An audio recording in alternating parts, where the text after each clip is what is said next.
Sebelumnya Assalamualaikum warahmatullahi wabarakatuh. Ya, terima kasih teman-teman ITB. Jadi sebelumnya saya kenalkan diri dulu yang belum tahu, saya Tirta. Saya S1-nya tuh di UGM, dokter umum masih aktif, cuman SIP-nya nggak saya ambil, lebih fokus ke manajerial.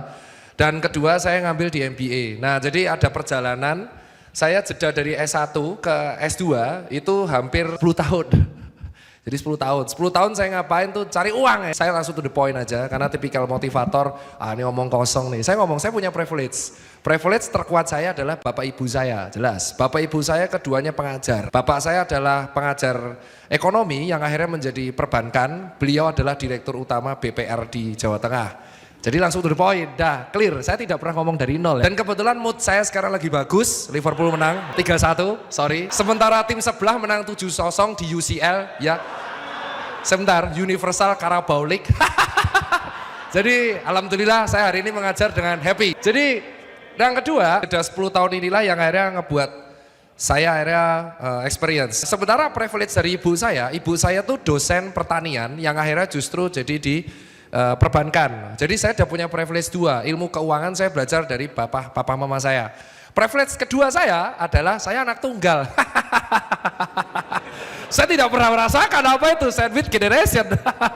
Saya tidak pernah merasakan apa itu mencari uang untuk adik, tidak pernah saya. Jadi privilege saya kuat. Jadi tolong, memang betul saya hidup dari privilege.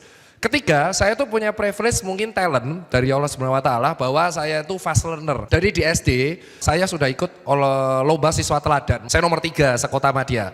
SMP saya ikut Olimpik matematika. Itu tebus provinsi. Di SMA saya ikut 4 Olimpik, kimia, fisika, matematika, biologi. Semuanya 4-empatnya tebus provinsi. Ketika SMA ke S1, saya tuh keterima di 7 universitas, 3 PTN, 4 swasta, 2 luar negeri. Jadi sebenarnya privilege saya itu adalah yang menjadikan saya menjadi arogan karena saya nggak pernah salah dan nggak pernah kalah. Jadi saat itu saya merasa saya tidak pernah merasa kalah. Dan saya tidak pernah merasa salah. Karena selama hidup, saya dari SD sampai SMA, saya tidak pernah di luar 3 besar. Saya selalu nomor 1, nomor 2, 3. Jadi saya nggak pernah dan jarang merasakan kekalahan. Sehingga itu menjadikan pribadi bagi saya yang sangat arogan.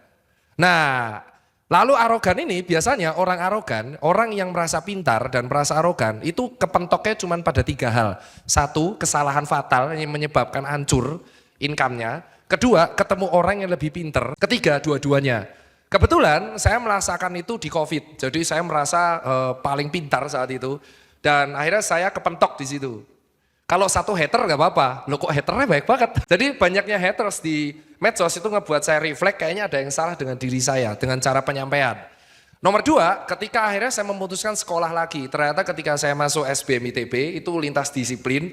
Saya menantang diri saya, apakah bisa seorang dokter mempelajari ilmu keuangan dan saya nggak ngambil entry, saya ngambilnya GM, General Management, jadi pure belajar keuangan di situ. A juga ternyata, tetap arogannya ada, tapi nggak usah tepuk tangan, maaf bu, maaf. Satu bola, saya kira mahasiswa tadi bu, siap salah. Jadi saat itu saya ketemu satu dosen namanya Bu Nila. Bu Nila itu seumuran saya, 3 bulan lebih muda dari saya, tapi beliau sudah PhD dan menjadi staf direkturnya, kalau nggak salah pemimpin marketingnya di sana ya, divisi marketing kurikulumnya SBM Jakarta. 3 bulan lebih muda dari saya.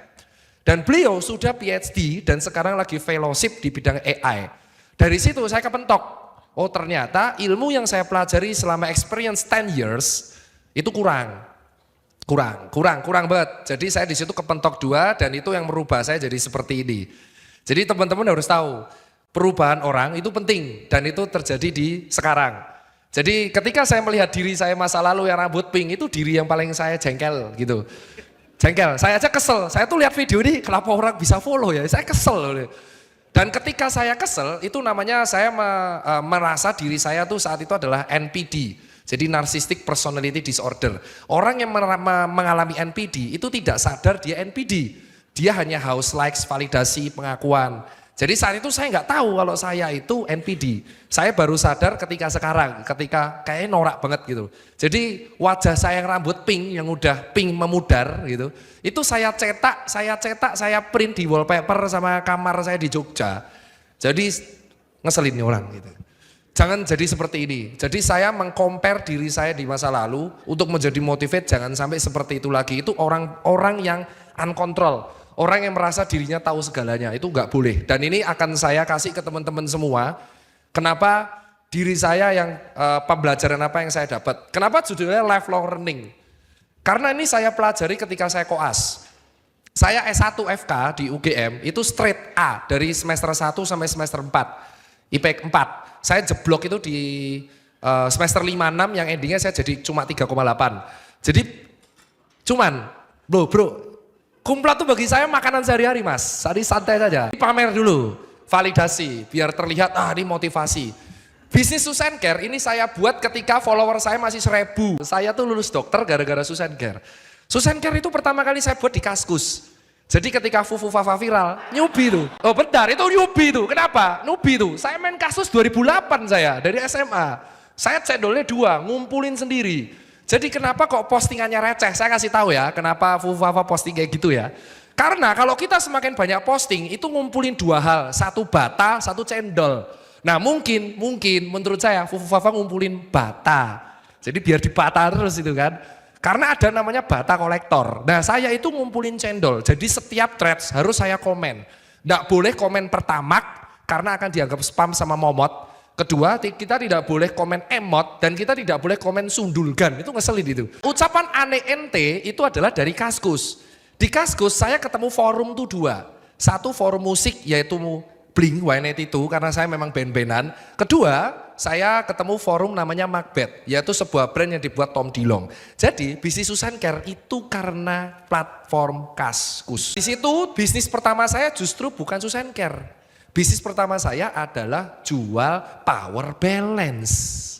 Laku 2.200 jadi distributor saya di Jawa Tengah. Yang saya baru tahu setahun kemudian itu penipuan. Orang gini-gini, seimbang ya, percaya dia. 2.000 orang percaya sama Tirta. Habis itu saya jual jamonol. Yang cewek tahu jamonol ya. Yang bulat-bulat yang kita nggak tahu orinya tuh metin mana, yang penting jual aja. Yang ketiga saya jual BlackBerry. Nah BlackBerry ini yang mengubah nasib saya. Saya jual BlackBerry itu seangkatan sama Renan Store, Untung Store, PS Store. Saya seangkatan sama 3 orang itu tapi saya pegang DIY.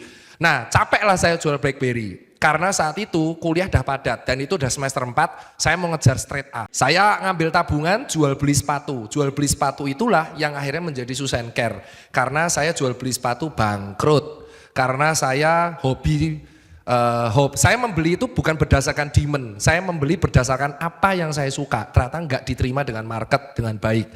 Bangkrut, tabungannya saya buat Susan Care dari kos-kosan, jadilah sekarang 72 cabang. Jadi Susan Care itu my own private equity, non investment at all. Baru dari situ saya membuka channel revenue yang lain. 10 tahun arogan akhirnya kuliah lagi. Kenapa? Kita lihat. Itu singkatnya ya, 10 menit cerita background dulu jadi teman-teman harus tahu. Terus kenapa Dokter Tirta pas Covid keluar-keluar? Karena 9 toko saya di Jakarta dipaksa tutup. Itu yang teman-teman nggak tahu. Sementara toko saya di luar Jawa itu boleh buka. Lah kan saya logikanya kan nggak masuk ya sebagai dokter ya.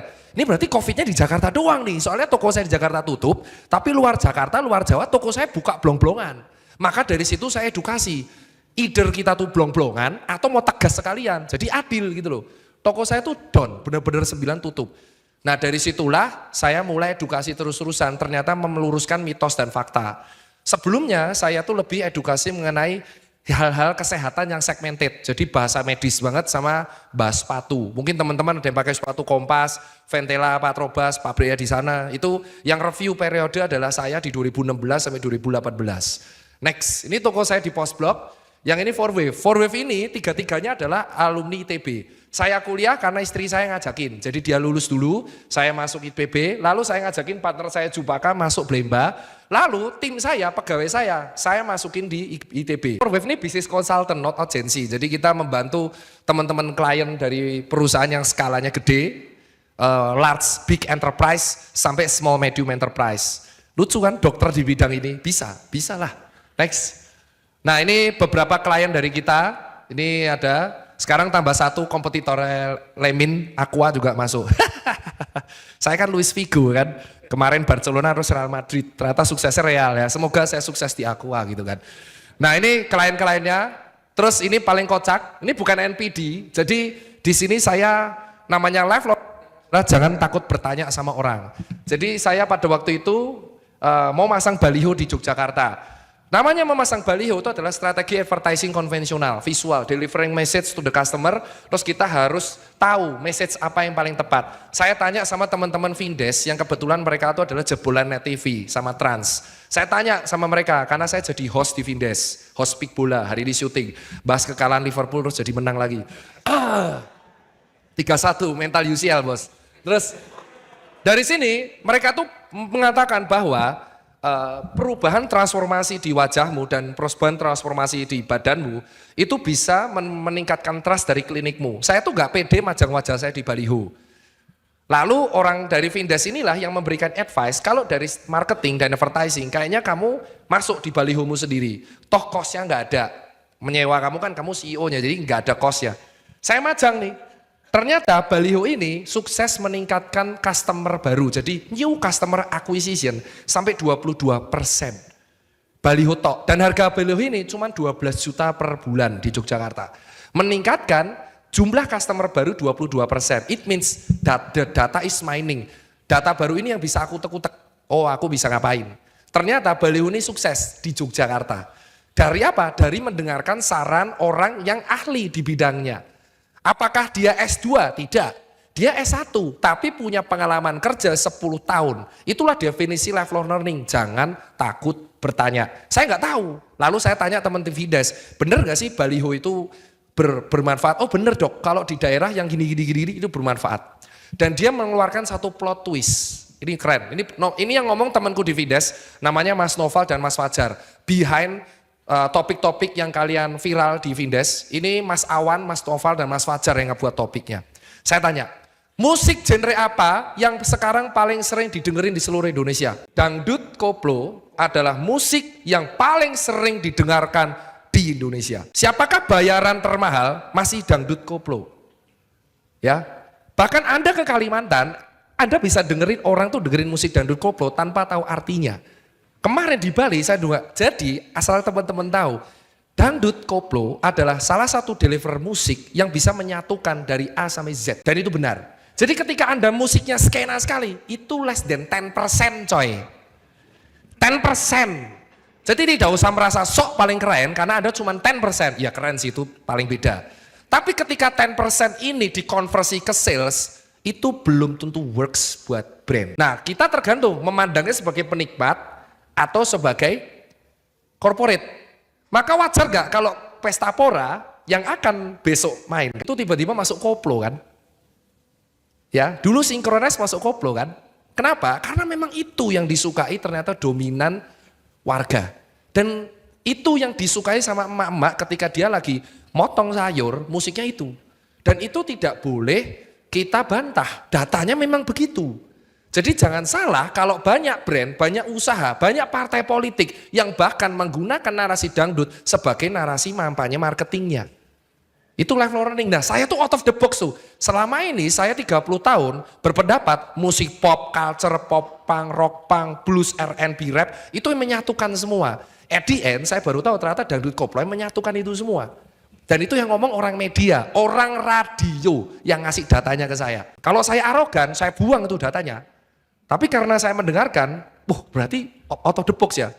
Next, ini plot twistnya Kangki.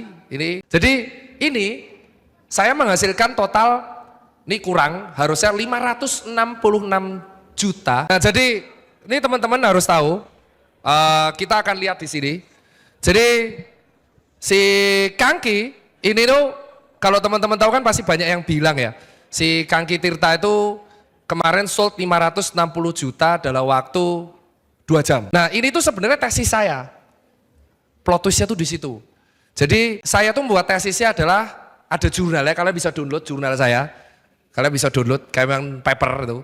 Jadi saat itu saya menulis penelitian mengenai makro dan mikro influencer dan pengaruhnya terhadap purchasing decision dengan hard and selling language, hard and soft selling language. Jadi saya bandingin antara pengaruhnya Ari Lesmana sebagai makro influencer dan Aditya Logi sebagai mikro influencer dengan perlakuan bahasa hard dan soft terhadap purchasing decision di sepatu. Itu biayanya saya ngurus sendiri, saya bayar mereka, respondennya 1000. Plot twistnya adalah ternyata makro influencer yang dengan hard selling language itu bagus untuk ngeboost instant sales. Tapi kalau misalkan micro influencer dengan hard selling itu bagus buat mendompleng atau mengeboost brand trust dan brand equity terkait. Tesis ini akhirnya dilakukan sama Piero.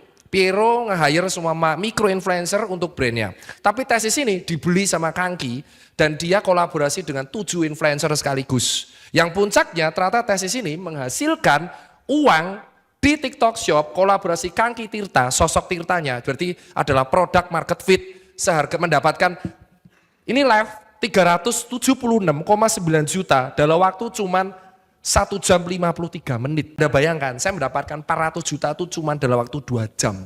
Easy money coy. Kenapa easy money? Saya bisa praktekkan itu, ini bukan by feeling, ini by data analisis. Dan kelemahan mahasiswa ketika mereka membuat skripsi dan tesis, selesai masalah mereka. Oh tidak. Tesis dan final project dan skripsi itu adalah cara berpikir kalian di kenyataan. Dan ketika tesis ini saya praktekin, I get the money. Ya memang seperti itu sistematikanya. Jadi kalau kalian sekolah di sini, Anda mendapatkan gelar cum laude dan Anda nggak ngapa-ngapain dan Anda nggak dapat kerja, itu salah Anda, bukan salah kampusnya. Salah Anda kenapa Anda berhenti belajar ketika Anda sudah mendapatkan nilai cum laude. Belajar itu bukan dari mana aja, saya belajar dari mana aja tadi, timnya Net TV, timnya Trans TV, tim semua orang. Dan ini adalah bukti data tesis yang dipraktekkan. Saya bisa aja dapat cum laude, terus pidato di ITB, menjadi wisudawan terbaik, and then tesis menjadi tesis, selesai. Enggak, tesisnya saya pakai, saya jual. Siapa yang nyuruh jual? Dosen saya sendiri, Bunila. Bunila itu mengatakan, kamu sudah buat tesis ini mahal, dan ini baru langkah awal dari kamu sebagai konsultan. Kedepannya kamu akan lebih banyak menggarap tesis-tesis ini dalam setiap proyekmu. At the end, 9 proyek saya goal semua. Termasuk Anda tahu Geofmax, itu menjadi klien saya. Anda tahu Kangki, klien saya. Anda tahu Terrell, itu klien saya. Hampir semua brand lokal yang Anda viral TikTok, itu mungkin adalah klien saya. Tapi kita di sini incognito, nggak bisa saya bilang semuanya. Yang penting Anda tahu viral, oh yaudah, saya yang seneng, nggak apa-apa lah. Anda akan membuat Tirta beli sepatu terus. Next, sekarang kita akan bahas ke teoritisnya. Saya akan tebak-tebakan. Silakan Anda buat tebak-tebakan, ya Anda jawab kuis ini. Berapa persen slide ini dibuat dengan AI? Lucu kan? Ada pengajar lain yang kayak gini. Saya tantang Anda. Anda melakukan prediction analysis, perhatikan slide saya, berapa persen slide saya dibuat oleh AI. Yang tebakannya paling benar, saya kasih sepatu coy. Sepatu apa? Oh mau apa? Asics yang luar, langsung sepatu lari brand luar yang paling Anda mau. Syaratnya kalau Anda saya beliin sepatu itu, Anda pakai buat lari beneran. Kalau Anda jual, Anda akan dihujat 1 lini masa. Anda bisa tebak berapa persen slide yang saya buat ini dibuat oleh AI. Anda perhatikan dari sekarang. Next.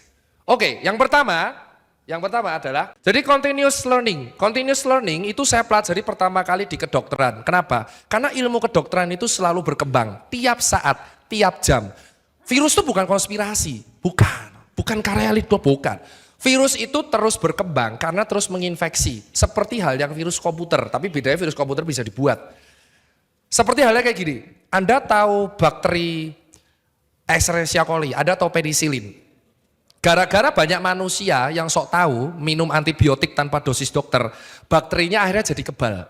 Akhirnya amoxicillin menjadi kebal bagi pasien tersebut, sehingga kita harus upgrade antibiotiknya. Pertanyaannya, bagaimana jika bakteri kebal dengan seluruh antibiotik yang ada di Indonesia? Ya matilah orangnya, matilah. Dan itu sudah ada di mana? TBMDR. Tuberculosis multidrug resistance. Jadi Anda harus tahu, walaupun kita sudah mendapatkan vaksin BCG, sekarang tren TB di dewasa itu meningkat karena dikasih obatnya sudah kebal. Jadi tinggal nunggu waktu aja remuk. Itu akibat sok taunya manusia yang minum obat tanpa dosis yang sesuai. Sehingga ngebuat bakterinya bukan alih-alih mati, tapi malah kebal. Jadi ibaratnya tentaranya jadi punya ilmu debus. Nggak takut apapun. Nah, ini pentingnya continuous learning. Kita harus update ilmu tiap saat. Next. Nah, sekarang kita harus membuat 5 step tangga seperti ini. Yang pertama, kamu harus punya mindsetnya dulu. Ini bukan teoritis. Ini banyak yang bilang, dokter mah itu mah cuma teori. Mana prakteknya? Kawan. Teori itu dibuat dari praktek sosial humaniora. Asal Anda tahu. Teori dan praktek itu berkesinambungan. Teori itu berdasarkan praktek yang diamati jadi hipotesa teori. Baru dibuktikan dengan riset dan akan menjadi prediksi berikutnya. Jadi teori dan praktek itu tidak bisa dipisahkan. Jangan Anda mendikotomi sesuatu. Bahwa kalau kita nggak suka jeruk, pasti kita suka apel. Itu bego, maaf nuwun sewu. Nuwun sewu banget. Jadi kalau kita nggak suka jeruk, bisa jadi kita suka duren, kita suka apa. Sama seperti ini, teori dan praktek itu nggak bisa dipisahin. Jadi jangan mendikotomi hal itu. Ya. Yang nomor 2 adalah ngeksplor. Belajar itu bukan hanya dari tempat slide. Tujuan Anda critical thinking, tujuan dosen ngasih slide PPT, itu bukan slide-nya dikopas buat dapat A, bukan. Tujuan dosen ngajar pakai slide adalah Anda cari sendiri dengan gadget Anda. Gitu loh. Anda menggunakan SEO dengan gadget Anda. Makanya Anda harus melatih critical thinking. Kenapa? Karena di dunia kerja seperti itu. Di dunia kerja tuh masa Anda bilang, Anda pikir kalau dunia kerja itu kayak kurikulum gitu. Ya kalau kayak gitu gajinya sama semua dong. Maka akan ada orang yang kerjaannya menonjol, ada yang kerjaannya nggak menonjol. Terus yang ketiga, utilize various learning method. Karena learning method itu banyak. Jadi bahkan learning method tentang strategi marketing aja itu ada banyak. Ada AIDA, ada marketing itu ada 2, ada external analysis, ada internal analysis. Ya.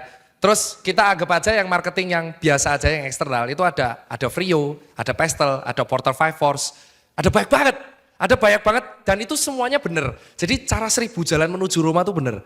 Ketika kamu sukses dengan cara visual memperhatikan slide, ada yang sukses di sana pakai iPad dengan mencatat, ada yang sukses dengan cara merekam, it's good for you. Jadi tidak bisa kita menerapkan 100% learning method yang sama. Kamu harus tahu sukaanmu tuh lihat apa. Wah dok saya sukanya lihat TikTok 9 detik doang. Gimana caranya saya belajar hafal 9 detik? Bego. Mana bisa, gak bisa lah. Itu gak bisa. Ya itu ya. Terus yang nomor 4, ini yang paling penting. Seek mentor dan peers. Minimal kalau kamu gak ketemu mentor, kamu ketemu teman-teman yang sevisi. Itulah saya penting, hidup kuliah tuh harus seimbang. Jangan hanya kuliah pulang, tapi juga ada yang namanya nongkrong. Saya tahu kalau kuliah cowok nongkrong bahas apa. Kalau nggak dulu zaman saya Dota, bola, futsal. Gelut karena kalah Dota, karena kalah PES. Saya pernah mukulin teman saya pakai keyboard karena saya kalah PES. PES 2013, pasti ingat itu PES terbaik. PES terbaik yang patch-nya paling baik. Saya kalah di terakhir, di tackle kartu tuar. Besoknya main lagi. Itu komunitas tongkrongan dan kita ngobrol sampai jam 3 nggak jelas, dari ngobrol mengenai filosofi hidup sampai konspirasi dunia. Baru jam 3 tidur. Terus besoknya kesiangan kuliah dan repeat gitu terus. Ternyata tongkrongan itu yang menjadi networking paling kuat di masa depan. Kenapa? Sekarang saya tanya, ketika kalian lulus, yang nolong kalian siapa? Yang bakal nolong kalian di tempat kerjaan siapa? Orang tua kalian? Ya, kalau orang tuanya masih hidup. Siapa yang bakal nolong kalian kalau kalian nanti lulus? Teman kerjaan. Anda dianggap kompetitor di kerjaan Anda. Anda masuk sebagai saya non sewu, saya internship. Internship. Sana fotokopi. Iyalah. Anda tuh ketika masuk kantor jadi kompetitor, mengancam career path orang lain.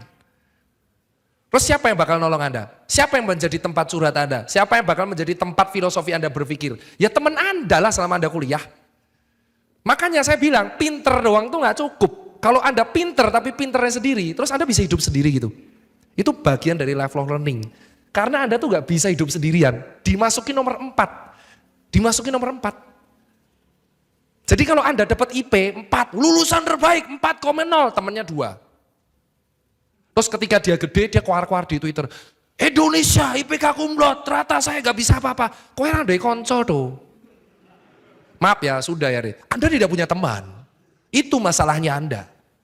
Bahkan orang yang IPK-nya 2,6 tapi temannya banyak, itu bisa mengalahkan satu orang IPK-nya 4.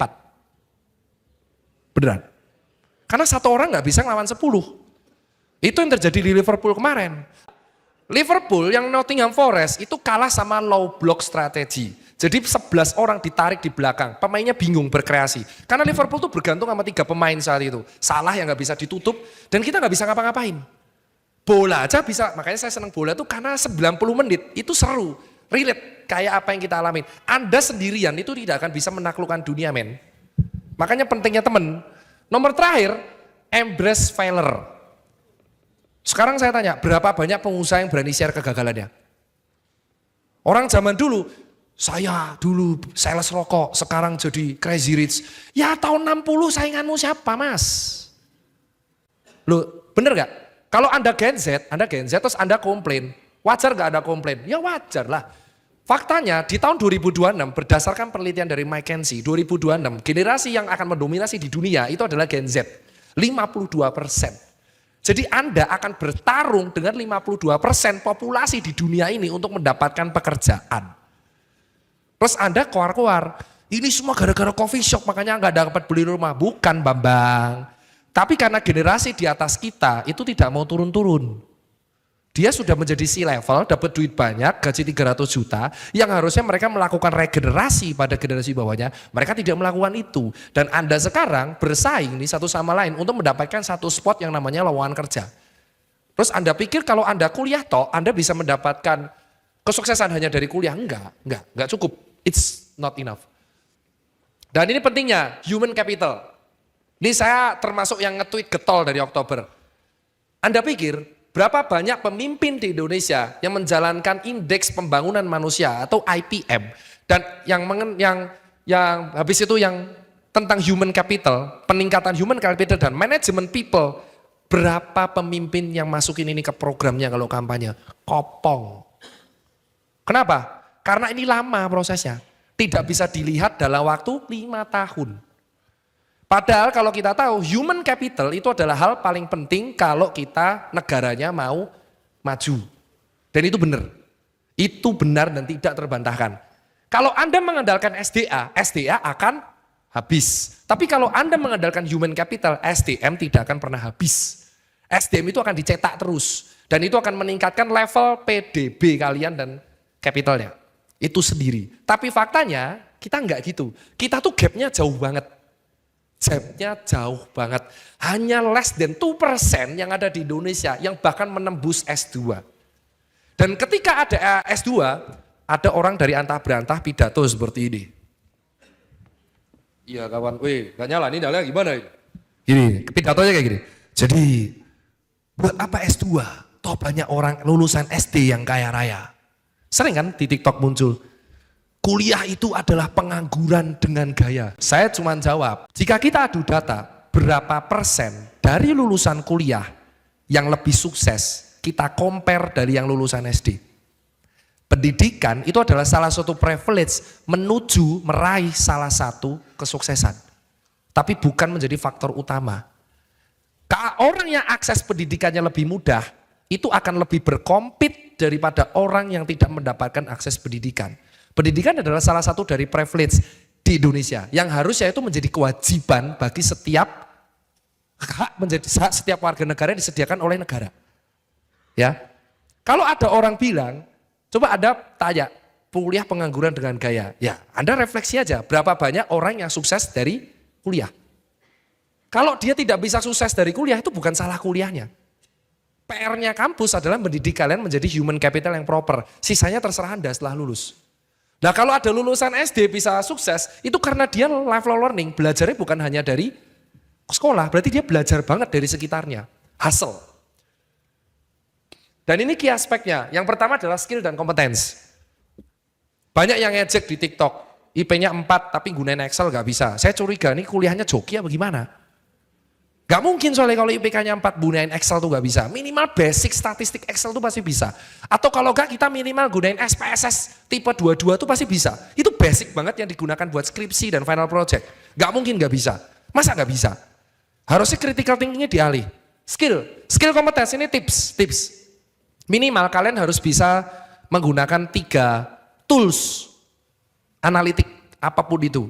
Walaupun aku bukan basic data scientist, tapi saranku kalian masih semester 2, ikutlah soft course sebanyak-banyaknya kalau di kampus gak diajarin untuk mempelajari 3 tools analitik. Apapun itu, mau itu Orange, mau itu Tableau, mau itu Power BI, mau itu Excel statistik, mau itu Python apapun. Karena itu akan berguna buat kalian di dunia kerja.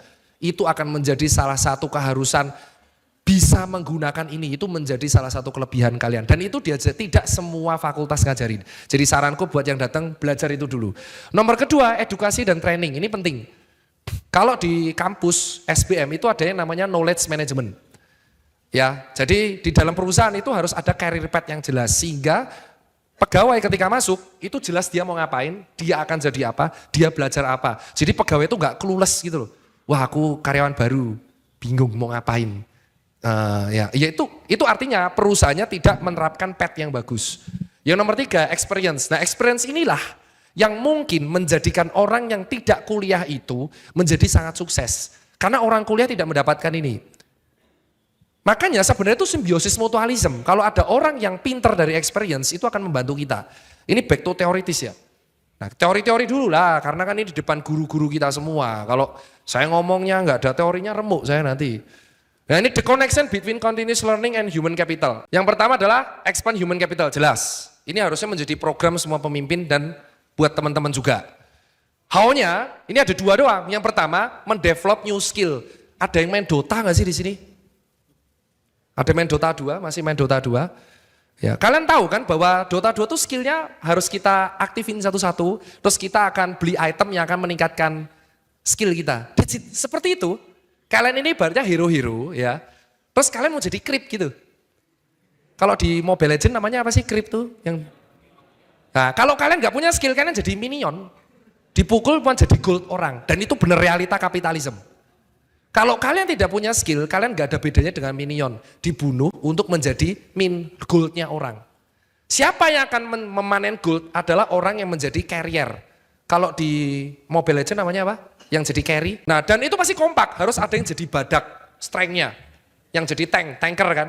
Dan harus ada yang jadi intel. Yang benar-benar dia itu membuat strategi gimana melawan hero aginya lawan, karier lawan agar gak jadi. Dan harus ada yang masang ward mata jadi babu. That's team work.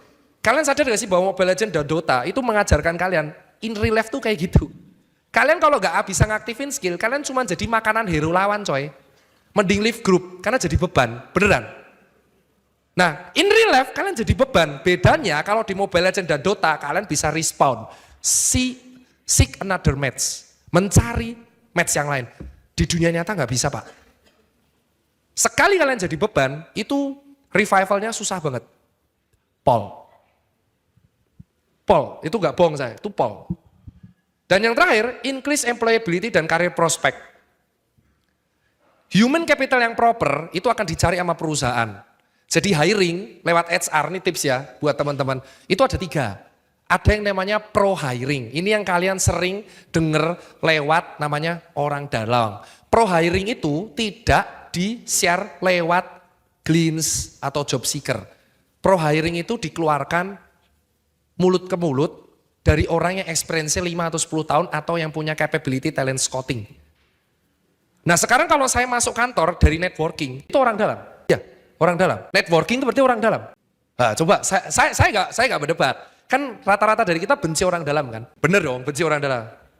Terus apa bedanya sama networking? Apa bedanya orang dalam dengan networking? Kalau kalian rezeki kerannya terbuka karena networking kalian, karena kalian menghabiskan waktu lebih banyak dari orang untuk nongkrong, ketemu orang baru, channeling baru, mingle baru, terus kalian dapat rezeki banyak, terus kalian dituduh orang dalam, kalian terima gitu. Menurut kalian nongkrong tuh gak butuh effort? Butuh loh, nongkrong tuh butuh effort. Dengerin ceramah orang ngopo, ngomong ngopo. Skill topeng, mantap Gan, gimana? Wih keren banget, terusin dong. Beneran, aku tuh kalau nongkrong dengerin orang yang wah. Wih paten kali kau, terusin coba. Wah keren ya, puji terus, biar ngomong terus. Besok tuker nomor, besok kalau ada project garap bareng, terus jadi project. Terus kalian yang duduk di kos, nggak ngapa-ngapain, cuman bermodalkan IP, kumlot, terus kalian keluar di Twitter, ini orang dalam. Salah siapa? Kalian nggak nongkrong di luar? Salah siapa? Kalian nggak beraktif di luar? Salah siapa? Kalian nggak belajar? Salah siapa? Kalian nggak nge-search Google? Kalian cuma gunain TikTok buat nge-scroll FYP 9 detik scroll. Wah lihat kucing guling-guling, lucu. Ih kucingnya lucu ya. Ada ilmu skip opor, jelas. Skip. Lucu. Lop. Ih ganteng ya, kanan. Ngopo itu? Terus ketika kalian nggak dapat kerja, kalian ngomong ini kalah karena orang dalam. In fact orang dalam itu betul ada. Yang beneran nyuap itu beneran ada. Tapi yang beneran networking pure itu juga ada. Terus yang kedua itu yang open locker. Open locker itu kalian akan bertempur segini. Yang ketiga by recommendation. Jadi Saya ngasih rekomendasi, rekom, terus dia akan pindah. 3 sistem ini, hiring ini beda-beda. Nah, terus yang berikutnya, ini enggak usah nih teoritis nih. Nah ini yang teoritisnya, ini kalian bisa hafalin. SWOT itu marketing mix 25 tahun lalu. 25 tahun lalu, 25 years ago. Sekarang tuh udah ganti. Udah ganti kawan-kawan, wis ganti bro. Ya, STP wis ganti, sekarang pakainya customer behavior. Sudah bukan lagi tentang marketing misi, udah bukan lagi positioning placement target, bukan, customer behavior. Ya, sekarang sudah ada product fit, market fit, price fit. Dulu P4, P7, sekarang P-nya 12. Wah, pusing kan kau? Karena ilmu itu terus berkembang. Terus ada pikir itu teori. Kalau teori, gimana kangki saya bisa laku 400 juta? Banyak teman-teman industri sepatu bilang, kok Tirta bisa jual kangki 400 juta? Itu bukan karena Tirtanya, itu bukan karena kangkinya, that's data, demand market. Data pertama yang saya pakai adalah, saya tarik data dari penjualan sepatu global tahun 2023, kuartal 4 dan kuartal 1 2024. Ternyata 3 besar yang paling laris adalah sepatu buat jalan kaki. Pertumbuhan sepatu terbesar di dunia ini didominasi oleh 3 brand. 1, Hoka. 2, On Running, 3, Skechers. 3 brand ini saya lihat desainnya, mana yang paling laku? Ternyata Indonesia laku yang mirip Hoka Clifton 8 atau mirip Cloud Surfer 5 atau mirip Skechers Go Walk. Dan orang Indonesia tuh masih menganggap sepatu enak tuh empuk. Maka jadilah produk desain kangki Story Sensu. Lalu kita riset, price-nya berapa? Kita lempar, namanya survei analisis. Kita A/B testingnya pakai survei analisis. Sampelnya gampang, pakai Slovin. Dokter tahu kan? Tahu Slovin kan? Itu mudah banget itu, pakai Slovin. Kita lempar sampelnya. Kita lempar, ternyata yang paling laku adalah sepatu berharga 285.000. Even naik 5.000 itu sangat sensitif market kita. Jadi kita harus nge-push net margin profitnya, gimana caranya harus dijual di 285.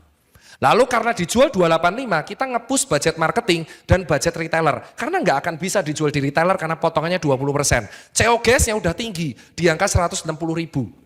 Itu COGS-nya. Operasional profitnya berarti cuma 40%. Maka dipotong Tokped 12,5, dipotong. Kenapa dipotong Tokped 12,5, dipotong Shopee 10? Maka kita akan melihat bagi hasil mana yang paling dikit, TikTok 7,5%. Kita jual di TikTok Shop. Gimana meningkatkan trust value-nya? Maka bayangkan yang algoritma paling tinggi adalah wajah. TikTok tuh algoritmanya wajah. Maka kalau wajah Tirta yang nongol di TikTok akan cepat viral. Maka saya mengorbankan waktu saya untuk nge-live 2 jam. Spike. Conversi sales 42%.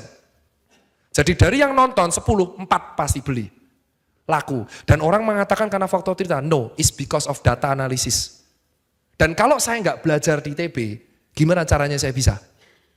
Kalau saya arogan, merasa saya influencer, bisa menjual apapun, maka saya buat restoran pasti akan laku. Kenapa Tirta nggak buat F&B? Karena saya sudah melakukan analisis pada Dokter Tirta. Dokter Tirta tuh nggak bisa jual makanan. Personanya Tirta itu hanya kuat di 3 brand. 1 health, 2 fashion, 3 bisnis. Bisnisnya tuh segmented ke marketing analisis. Saya nggak bisa membuat konten di luar 3 hal ini. Itu bedanya Tirta sekarang sama yang dulu. Yang dulu tuh tolol. Sok tahu, baru lulus merasa paling pinter. Namanya apa? Dunning-Kruger syndrome. Baru ngerti sedikit, sok kuar-kuar paling ngerti. Iya, sotoy. Dan orang seperti ini jatuhnya kalau ketemu dosen, guru atau pengalaman. Makanya mentor, peer atau experience. Nah kalian jangan sampai pengalaman kayak saya.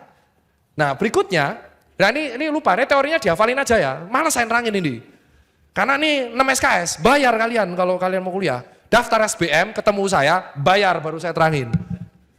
Enak aja dapat ilmu gratis. Bayar, UKT mahal. Ya nih, Smart, ada spesifik, measurable, achievable, relevant, time bound. Ini tahun 2020 rilisnya, Smart. Ini kalian bisa hafalin aja, cari sendiri nanti ChatGPT 4.0 tapi langganan yang premium, jangan yang gratisan. Wopo, hari gini langganan gratisan, bayar Netflix bisa, bayar langganan ChatGPT enggak. Wopo itu tuh. Nah, inisial goalnya nih, Smart. Ini kalian lakuin sendiri aja, ya. Kalau kalian mau detail, kalian harus datang ke mentorship saya di SBM. Kalau enggak, saya nggak akan terangin. Ini ilmu mahal soalnya, ya. Jadi kalian harus, ini ada urutannya, spesifik, kalian harus menulis mind mapping. Kalau di bisnis namanya BMC. Spesifik itu harus BMC. Nomor M, miserable, segala sesuatu tuh harus bisa diukur. Even insight Instagram harus bisa diukur. Segala sesuatu kalau bisa diukur, karena apa? Bahasa universal yang dipakai di seluruh dunia adalah angka. Kalian harus ingat itu. Bahasa apa yang dipakai seluruh universal di seluruh dunia adalah angka. Even programming aja pakainya angka. Jadi kalau kalian benci angka dan benci data, gimana kalian bisa mengukur kemampuan diri Anda sendiri? Even Anda sekarang bisa hidup tanpa angka? Tutup aja rekeningnya. Ya kan bisa hidup tanpa angka. Siapa tahu dia pengen menjadi pecinta alam sejati, jadi meninggalkan rekening dan tinggal di hutan. Bisa hidup dari tanpa angka. Hidup Anda tuh sekarang dikendalikan angka. Anda hidup dari UKT, Anda bayar kos, Anda bayar kuota, ngitungin per gigabyte, Anda ngitungin saldo, Anda ngitungin nanti selisih jumlah dan kayak bengek dan kawan-kawan. Anda tuh hidup pakai angka.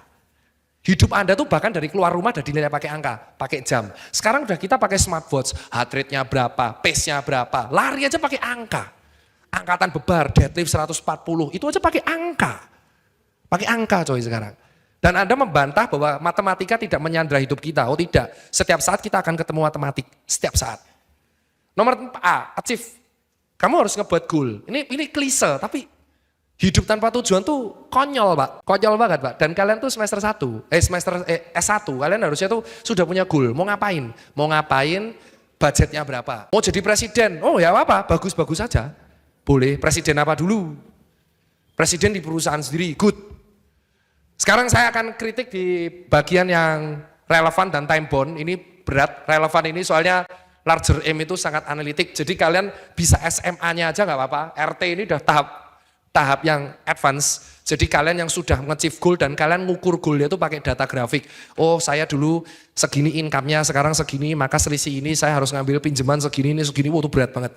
Jadi itu ada, kalau anak-anak SBM atau anak-anak teknik mungkin sudah terbiasa sama angka, jadi yang RT bawahnya ini kayaknya gampang. Tapi kalau yang terbiasanya sama tulisan, jurusannya bukan angka, kayak yang RT ini kalian harus kuasai dulu yang SMA dulu, baru yang RT nanti dipelajari lebih lanjut. Yang ini, nah ini yang paling terakhir tebak-tebakannya. Ini slide terakhir, karena ada 7 menit. Tebakan saya adalah, yang interaktif oke. Banyak yang menggunakan AI, ya teknologi, itu tidak dengan proper. Kalian tadi udah merhatiin slide, saya kasih pertanyaan. Berapa persen slide ini menggunakan AI? Ada yang bisa jawab? Berapa? 100% Pak. 100%. Meremehkan sekali Anda ya? Boleh. 0 hingga 30%. 0 hingga 30, main aman, range. Tadi mana yang tak tunjuk nomor 3? Mukamu kok gitu kali potongannya. Berapa? 80. 80, oke, boleh. Oke, thank you. 92,3. Wah, astagfirullah. 92, yang belakang tadi yang pojok. Yang pojok. 95-an. 95, wah berarti tadi yang jawab 90 ada 2 ya. Saya menggunakan AI di sini tuh di angka sekitar 60%. 60% itu dari mana? Ini tebakannya. Jadi teknologi and tools. Kalau saya nggak bilang, Anda nggak akan tahu. Anda harusnya relate dan sadar, apa yang saya omongin itu nyebrang dari slide. Itulah gunanya critical thinking. Coba kalau saya nggak bilang, Anda nggak akan tahu. Coba kalau rektor yang bilang, Anda nggak akan tahu tuh AI. Karena trustable-nya kita, itu by sosok, kultus. Mentang-mentang dia keren, apa yang dia sampaikan akan menjadi auto benar. Betul? Betul. 60% ini pakai AI. Dari mana Anda harusnya kritis? Dr. Tirta ngomongnya itu nyebrang dari slide. It means slide ini hanya menjadi patokan poin. 60% ini dalam bentuk apa? Dan AI-nya saya pakai apa? Ada yang bisa nebak? Saya pakai 3 AI-nya. Bing AI, Google Bard, ChatGPT yang premium. Anda pasti bingung kan? Cara menggunakan ChatGPT is another marketing dan konsultan tools. Cara mainnya tuh role play. Jadi Anda harusnya menggunakan ChatGPT itu dengan baik. Contoh, halo, saya Tirta, saya seorang dokter, bla bla bla, entrepreneur. Kebetulan saya akan datang ke hari ini membuat presentasi, isinya marketnya seperti ini, usianya segini, di ITB. Karena ini global, menurut Anda, saya akan menyampaikan tipe continuous learning. Tolong buatkan key point talking-nya. Dia buat. Lalu saya kembangkan sendiri. Saya tanya lagi, ini yang saya kembangkan, dia bisa menganalisa file dalam bentuk Word, tapi PPT nggak bisa. Saya kasih Word dan Excel, bisa nggak? Dia jawab, oke. Dia kembangkan poin, it's good. Terus saya tanya, berikan jurnal pendukungnya. Dia nyari. Saya cari, saya kembangkan di Scopus. Terus Anda pikir gunain ChatGPT nggak kayak gitu? Halo ChatGPT, tahu dokter Tirta nggak? Tolol. Terus Anda kopas 100% mentah-mentah. Another ketololan kuadrat. Saya tuh suka menggunakan kata tolol, karena ini Anda itu tanya ke ChatGPT terus Anda kopas. Ya Anda pikir dosennya nggak pakai ChatGPT juga? Ya tinggal dikopas, apakah ini pakai ChatGPT? Iya, itu garapan saya. Jadi Anda tuh selalu positioningnya kritikal. Kalau saya kopas 100% mentah-mentah, dosen saya nggak pakai ChatGPT. Hello, dosen Anda tuh PhD, bukan orang bego. Jadi tinggal dikopas garapan Anda. Bahkan Anda kalau ngumpulin kan Excel, apalagi yang garapannya Excel, itu tinggal di-attach-kan. Ini garapan siapa? Chat AI. Oh, kelar itu kalian udah nasibnya. 100% penjiplakan 0. Kecuali kalian menggunakan AI itu sebagai partner key talking point. Contoh, ada yang PR-nya ngebuat deck presentasi. Grup. Anda buatlah. Ini saya dapat tema kelompok seperti ini. Temanya ini, topiknya ini, saya buat ini, pengembangan saya seperti ini. Menurut Anda apa yang harus diperbaiki, key talking point-nya apa? Dia akan ngebuat slide 1 apa, slide 2. Oke, kalian kembangkan sendiri dengan grup. Tujuannya ChatGPT itu adalah menjadi level apa? Junior manager. ChatGPT itu role play mainnya. Yang gratisan itu levelnya internship. Makanya agak bego-bego jawabnya. Yang berbayar plus itu level agak atas, karyawan tetap 5 tahun, 10 tahun. 5 tahun lah. Yang level di atasnya lagi, itu sudah level yang expert. Nah gitu, kalau kalian kopas mentah-mentah, itu menunjukkan kalian tidak kritis. Dan Anda pikir, Anda bisa menebak berapa banyak tokoh internasional sekarang yang nggak pakai AI? Anda nggak bisa menebak. Kalau tadi saya nggak bilang 60%, Anda cuma bingung tadi. Buset, 60%, tepatnya 62%. Dan Anda pikir saya ngetik, setelah 60% gunakan AI, Anda pikir ini saya ngetik? Oh tidak, yang ngetik istri saya lah. Saya tuh cuma ngasih ide. Jadi skill CEO adalah delegasi. Seorang leader yang punya usaha dan masih mengatur level terbawah, itu bukan karena dia kerjanya bagus. Itu berarti ada loophole di sistemnya. Pemimpin itu tugasnya bukan ngurusi hal receh bro. Pemimpin adalah ngebuat mind mapping, plan, short, mid, dan long, dan ngebuat delegasi serta hierarki organisasi. Kalau dalam sebuah perusahaan, pemimpin masih ikut campur di sisi terbawah, berarti yang salah adalah SOP hierarkinya. Pemimpin ngurus yang paling bawah tuh nggak boleh. Tapi cara delegasinya juga harus proper. Itulah pentingnya kalian lifelong learning. Kalau kenapa saya belajar terus jadi seorang dokter, 10 tahun ini 5 menit saya minta bonus. Jadi dokter tiba-tiba saya jadi MBA. Simple, karena saya merasa lack of discipline dan lack of leadership yang ngebuat saya bisa tidak mendapatkan trust dari employee. It means itu saatnya saya harus belajar lagi. Karena saya merasa tidak cukup dari experience. Itu yang bagian ini. Bagian awal, ini saya buat sendiri nih. Ini satu-satunya yang kita buat sendiri nih. Artinya apa? Kalau kita nggak punya experience, merasa cukup experience ya, ternyata kurang.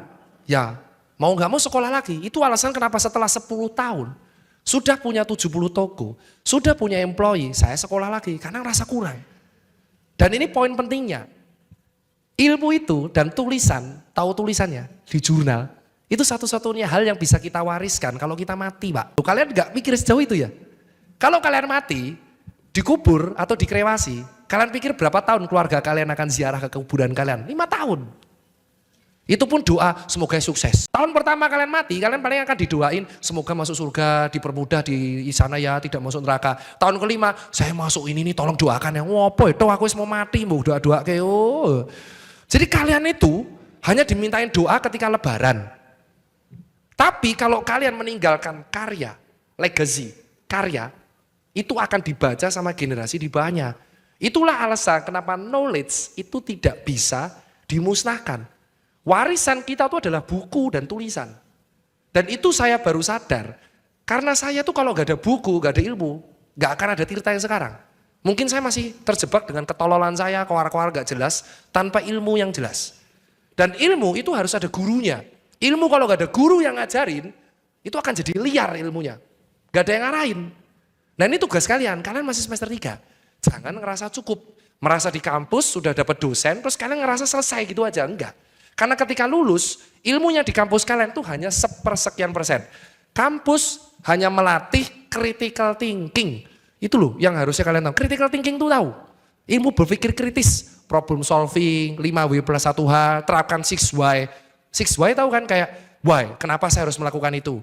Kenapa saya harus melakukan itu 6Y? 6 kali. Jika akan 6Y itu jawabannya ya semua, baru lakuin. Itu decision analysis. Atau diagram Ishikawa, itu harus apa luar kepala.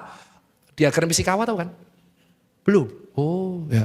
Ishikawa, jadi kalian harus, di kepala tuh harus tahu. Ya tidak, ya tidak, ya tidak, ya tidak. Oke. Sometimes doing nothing is much more better is doing something. Itu kalau di humas namanya adalah silent treatment.